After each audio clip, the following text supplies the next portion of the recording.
Dudes back again, shouting out open-minded folk. The Wu-Tang Clan, stand up. Box in hand. It's off the Iron Man, Ghostface Killah, his big solo debut back in like 97, something like that. Might have been before that, but it's a lot of projects. Like I said, RZA, the amount of production he put in just on beats is fucking incredible. Like and he had to redo all those albums too, so it's just astounding. Like you put out literally, it had to be 7 to 10 albums within 5 years or something like that, 5-6 years. All the solo, dude, all the solo projects, both the Wu-Tang group albums within that time, like from 93, 98 or some shit, like, yeah. So yeah, request, box in hand, stay persistent, get to it. You know now, the Wu-Tang will survive. Ain't nothing to fuck with. 'Cause every time they flip a party, you know the party screams and shouts. 'Cause you're damn, TC, that was a bomb. Get all my people's headphones, all of them. Raekwon. Lit up with death, y'all.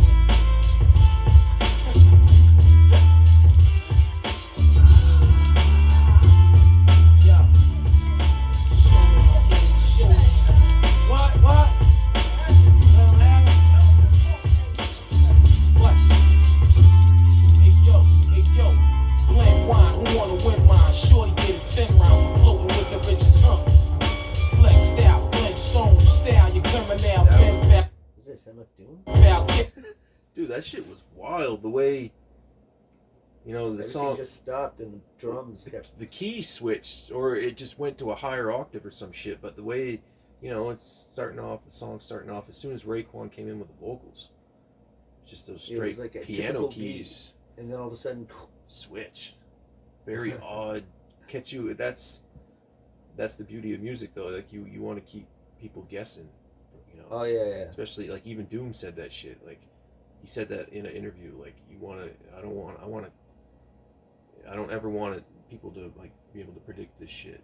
Like what's gonna come next, whether it's the beat or the lyrics. That loud jetted the Moskin, posing for the niggas up in Poland, rolling, waxed out museum, GM, the richest niggas blessed this, like Russian cut VVS's, slide the hatchback, black work finessing this, them niggas over there know gazelle goggles and the lottos, 88 style throwing bottles, scenario rap, imperial material,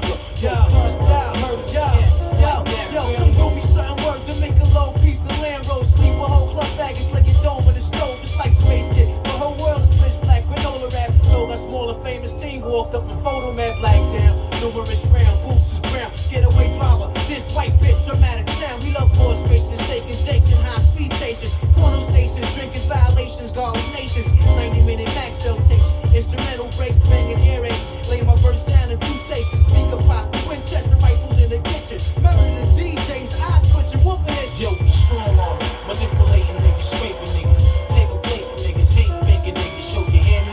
The whole shit's like wrestling, what, you dare me? Back the fuck up, kid, we flexing. This rap shit, bust your guns and leave you stunned. Pull your plug, now you can't function. There's no total or sum to this equation. You frozen, many may come, but you were chosen.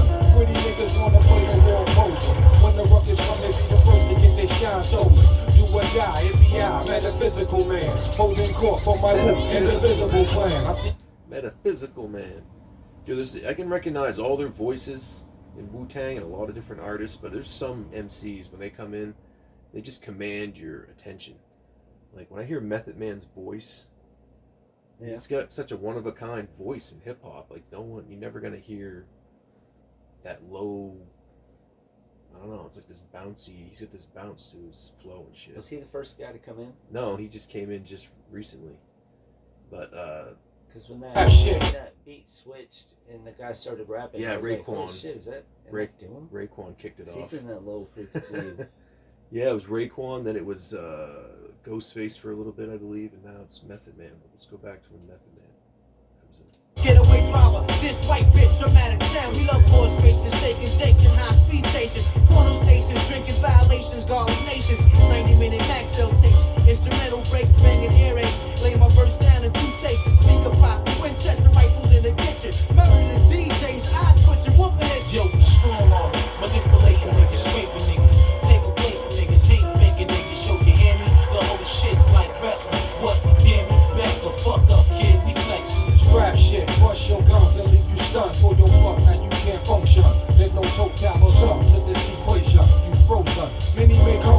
chosen. Pretty niggas wanna play the role poser. When the ruckus come, they be the first to get their shine stolen. Do or die, FBI, metaphysical. Before. Dude, yeah. I've heard that piano somewhere before. RZA likes using In a that different, in a a lot different in Wu-Tang Wu-Tang songs. song. Yeah. It was like Liquid Swords or something. Yeah, he loves that piano shit. And like, I think the greatest hip hop song ever with piano keys was Cream. Like that song is Maybe that's that where... song's magic. The keys he sampled on that shit, like even I think he's using them here too. DJ Premier even said like RZA, because he's got a song out. Again, I don't even know if I heard it or just slipping me right now, but DJ Premier has a song with keys in it too, like that. And he said when Cream came out, he's like, "Oh shit, RZA got me on that one." It's just better. Man, holding court for my Wu indivisible clan. I see your thoughts and your hand reaching. It's getting deep in this mud. Cats keep seeking for one blood. Nameless thugs and aimless slugs shooting at these stank bitches. That's even brainless above. I make switches from the left. I grant free wishes. Johnny B. Pollyan. No, it's Method Man. I play bridges, then I roll. 100% mind, 100% body, 100% soul. Individual, asshole from the run. From this PLO extortion, you the one, the next chamber. Been fucking with the Star Springer. To the dawn's early light with this headbanger. Boogie, represent this shit fully. Like I'm constantly at war with the town bully. Who want that pressure? I'm about to get smacked silly. Like a fat bitch in spandex, free willing.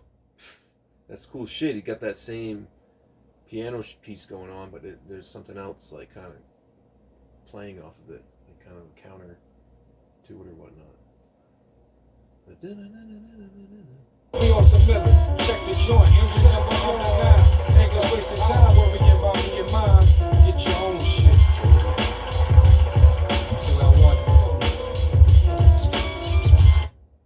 Wow, there you go.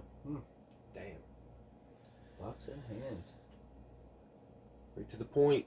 It's like 3 minutes. Yeah, man. Right. Cool shit. That girl in the beginning was singing her heart out, and then she kind of fucked it up. Like, oh man, that was perfect. Like, what the fuck? Yeah. One of those groups, man. Never gonna.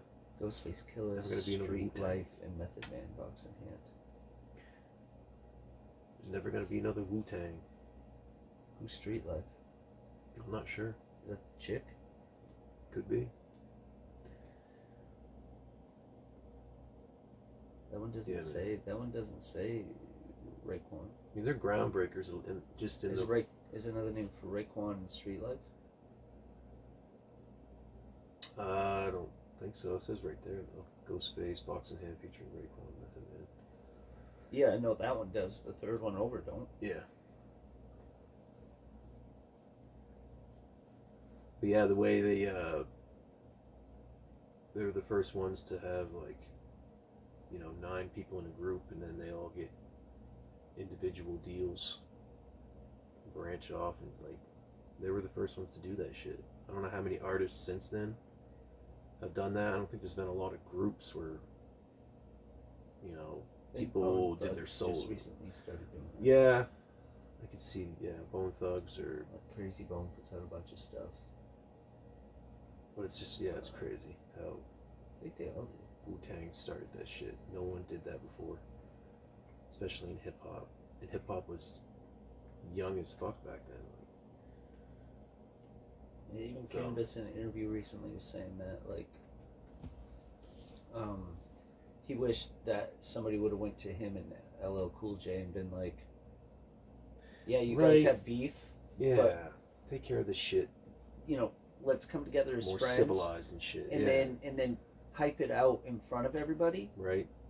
and go as thug and ruggish as you want to, and you'll make more money Right. together doing that than just beefing and hating. It would have been on each better other. anyway. Like if they would have did like collab projects and shit, that would have been fucking Well, I mean, amazing. they did do collab projects, But it just then wasn't- They fell out of friendship. Right. But if somebody I'm would have saying, came to like- them, like Rick Rubin would have come out of the bushes and been like, "Yo, you two, come here," They shake hands, they would have listened be big friends, time. Yeah.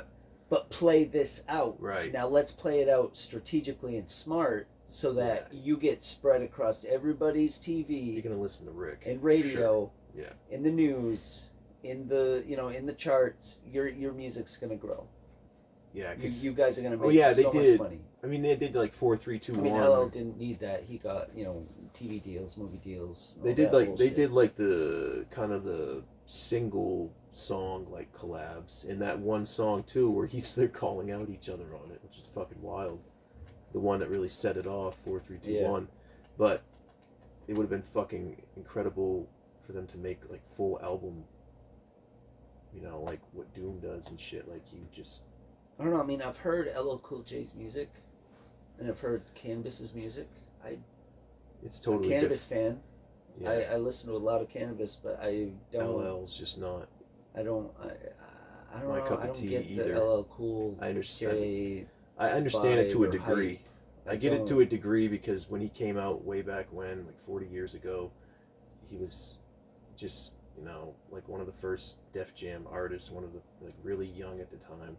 And a lot of the people that were influenced by him were just, I don't know, it's just his whole approach, I guess. I mean, like I said, I'm not really into LL's either, but fill us in the comments, there was just something about the time he came out, I guess. And I think how young hip hop he was was willing. and shit. He was willing. So, honestly, he was willing to be more marketable yeah. to everyone, Right. rather than going hard and exposing corruption. That'll get you fucked over every time. And Cannabis speaks a was lot of fucked that over. shit. He speaks a lot on corruption, and I mean, when we did the Kaiju full album over a year ago, it was. And this man, he puts out so many fucking projects. He's like Killah Priest. They're so prolific in their album releases. You know what I mean? Yeah. Like they're putting out in K Reno as well. They're putting out fucking. I mean, he did what? K Reno did that 7 album shit, and like, what was it? Within a span of days, and they put out. In one day, he dropped 7 albums. And he does 4 albums at a time. Sometimes I know. Like I said, Killah Priest and Cannabis, they put out mad shit. Also, it's. But yeah, that Kaiju album was just, all you have to do is look at the album cover to tell you what really the music is going to be about, like every element on that album cover, like how, you got the politicians who are really the puppets, they're standing around like this giant table or whatever the fuck it was, and then you get I don't know, just so many elements, just basically how the world is run and shit, But if you're willing to rap about, corruption motherfuckers.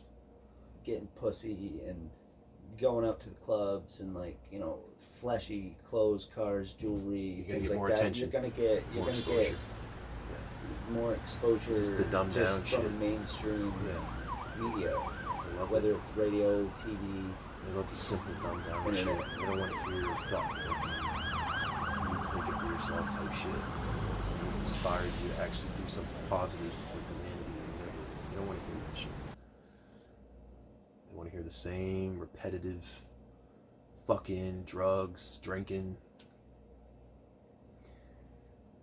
Yeah. But it's slowly becoming all those things everybody's been rapping about or singing about and making movies about is all coming true. Like, Yeah. I mean, now the news is saying all this shit, and like, I remember when we watched like Stephen Colbert Report. dude, that like, was the Report was mainstream the news, shit. The mainstream Yeah. news hated that shit, and He was the man would back report like all Back mad, then. like, oh, look what he said on his show, and like making fun of news and like. then. That show was fucking brilliant. But now they embrace that shit. Now he's Now totally they, like, opposite. Yeah. There is, and those shows got shitty. Like the Daily Show is Yeah, I know. cringe. can't Just wa- I like can't- Saturday Night Live. Well, we used to watch even John Oliver. I stopped old. watching. I stopped watching that a long time ago. You know, Who was it? Last week. Oh yeah. It was brilliant. It was brilliant at first, but that's then, cringy. but you grow. I don't know. You just you get grow. some pompous You brick. grow. You making grow out of fun shit. Of stupid ass Americans. It's like how much of and, this shit can you watch? But when Stephen Colbert did the Colbert Report, yeah, it was fucking And like brilliant. the way he everybody does, looked forward like to watching the way that he'll shit. take like a 10-minute segment and just expose the shit out of a corrupt thing. It was fucking. And telling the truth the Yeah. whole time, It's amazing. John Oliver, nothing happens. You know what I mean? So I mean, He just bitches about it. so Yeah. right, yeah. That's But I all. mean, that's how you get it started. But Yeah. nothing happens after. Right. Like, yeah, okay, this is corrupt, and it's but there are no authorities going to that place that was corrupt. Going, wow, look at this fucking TV show saying all this shit. Prove it wrong. And then you can't. Oh, you're under arrest. That will never happen. Continue the conversation. We're out of here.